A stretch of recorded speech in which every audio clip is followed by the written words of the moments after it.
What is special about circle is that it's really an ancient practice. There's no secrets or mystery to it. It's just reclaiming the opportunity to really be authentically, fully present with one another around a purpose that they share. It's beautiful it's coming back. You cannot not sit in circle, but we have forgotten that we are sitting in circle. It's sort of the womb or the container for all relationship and all gathering.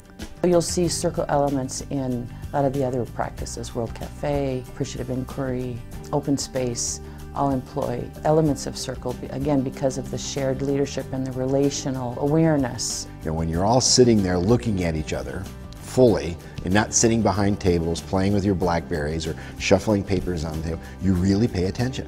If you call it into a circle, it's almost like you're accepting that you don't know the answers necessarily. You're allowing other people to meet with you on equal ground. One of the other powers of circle is that it reveals what I believe is a deep truth, that leadership is really a relationship rather than an individual, and that we all share the obligation and responsibility to co-create the reality in which we live.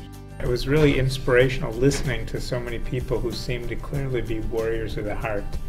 And I can see just the process of the circle helped me move out of my mind and into my heart.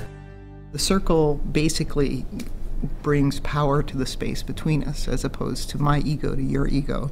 It really nourishes a space in between. If we pay attention to do this well in a conscious way, in a mindful way, one of the things that happens is that we build a different platform. And I think every time you create a platform, it creates another set of possibilities.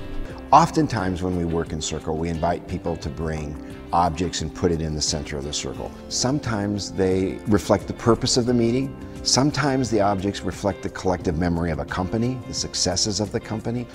Those objects provide a way to remind us of why we've come together. I brought this beautiful rock from the North Shore of Lake Superior, a granite rock which has been smoothed for millions of years by running up against other rocks in the lake. And this is our real goal in being together as human beings, is to become smooth, to learn from each other, to get our edges bumped off, and this is what I hope to learn how to do better. But to really have these principles have integrity, you've got to have great invitation. The host holds the responsibility for inviting the group into practicing circle, calling the question forth. There are some clear things that you do as a circle host. One is that you talk about circle agreements, and those agreements are quite simple. It's speak with intention, just reminding people to say what's relevant and what's needed to be said into the circle. It's not chatting. Circle isn't chatting.